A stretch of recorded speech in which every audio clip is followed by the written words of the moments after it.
आपकी एक दोस्त है, अक्सर उदास नजर आती है। आपके पूछने पर वो और चुप हो जाती है। वो आपको एक दिन आकर कहती है, मैं किसी एक लड़की के साथ इन्वॉल्व हूँ। अब अगर कोई इंसान वाकई होमोसेक्सुअलिटी में इन्वॉल्व है, व्हाट शुड वी डू? हमारे दीन में सबसे बड़ा गुनाह क्या है? शिर्क। हमारे इर्द गिर्द कितने लोग शिर्क करते हैं? Quite a lot of them. हमारा उनके साथ कैसा बर्ताव होता है? अगर वो हमारे साथ अच्छे हैं तो हम भी उनके साथ अच्छे होते हैं। अगर वो हमारे नेबर्स हों, हम उनका ख्याल भी रखते हैं, उनसे हाथ भी मिलाते हैं।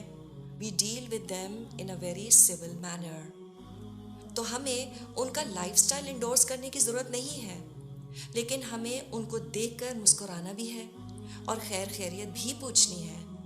हाँ, अगर वो चाहते हैं कि हम उनके गे राइट्स की रैली ज्वाइन करें, that's an absolute no no. और attend their gay marriages, no way. हमारी जिम्मेदारी उनके इस अमल पर पर्दा डालना है if they are discreet about it. बिल्कुल जैसे हमें लोगों के दूसरे गुनाहों पर पर्दा डालना है। हाँ, आप उनसे डायरेक्टली इस गुनाह के बारे में बात कर सकते हैं, उनकी काउंसलिंग कर सकते हैं, लेकिन उनसे जेंटल बात की जाएगी, जैसे लूत अलैहिस्सलाम ने अपनी कौम से की थी। He didn't say I hate you. Instead, he showed his contempt for their action. So they are equally a human even if you are committing a sin. तो हमें उनको डीह्यूमनाइज नहीं करना, बल्कि उनके अमल को उनसे जुदा करने की कोशिश करना है। So you talk about the sin and not the sinner. तो असल मकसद उस शख्स की इस्लाह है, और ख़ास तौर पे अगर वो आपके पास इस मदद के लिए आता है तो हमें ज़रूर अपनी तरफ से उनको सही सिमत पर गाइड करना चाहिए। उन्होंने शायद अपने पेरेंट्स को भी नहीं बताया हो, किसी को भी ना बताया हो, और कोई आपसे आके कहता है आई नीड योर हेल्प। हमारे दोस्त किसी भी मुश्किल में पड़ जाएं और आपसे मदद चाहें, we go out of our way to help them, don't we? लेकिन इस मामले में हम उनको क्यों डीह्यूमनाइज करते हैं? Do whatever you can to help them. So we will still say salam to them and we will still make dua for them. Now, where will we draw the line? Another scenario. आपके college में एक लड़की है जो पिछले साल तक बहुत नॉर्मल बिहेव कर रही थी, थोड़ी चुप चुप सी रहती थी, लेकिन all of a sudden you start noticing a change in her behavior.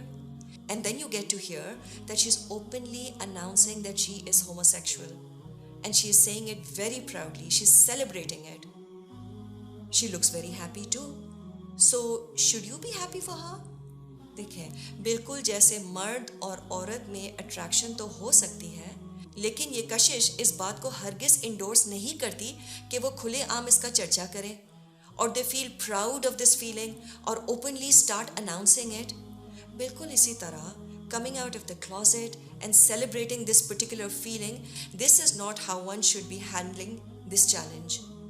तो अगर कोई अपने इस अमल को जस्टिफाई करने की कोशिश करे या दूसरों को इस अमल पर इनकरेज करे, अब ऐसे शख्स का साथ नहीं दिया जाएगा।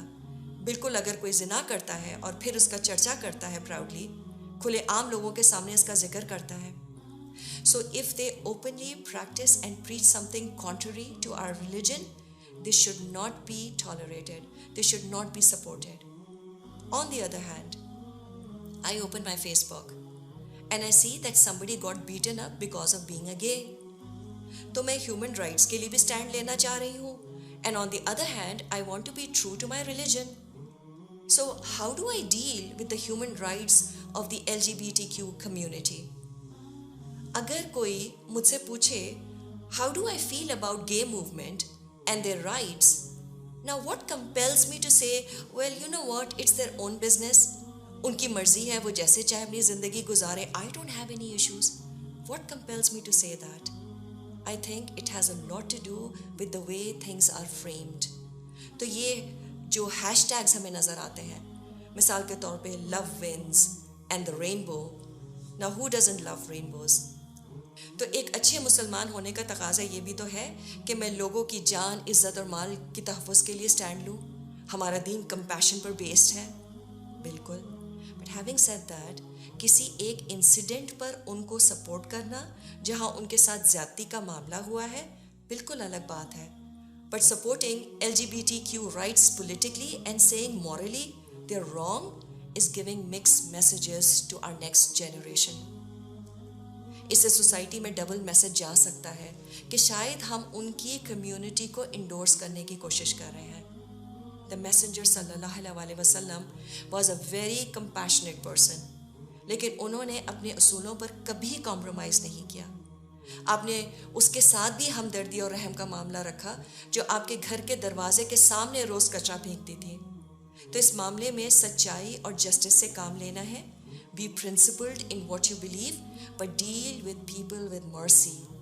हमें अपने आप को इंसुलेट करना पड़ेगा ताकि हम में अपने दीन के लिए वो लेवल ऑफ कंफर्ट पैदा हो सके कि बस मेरे रब ने किसी चीज़ के लिए मना कर दिया है तो इसमें मेरे लिए वाकई बहुत बड़ा नुकसान होगा. We have to become confident Muslims, और ये कॉन्फिडेंस दीन के इल्म से आता है.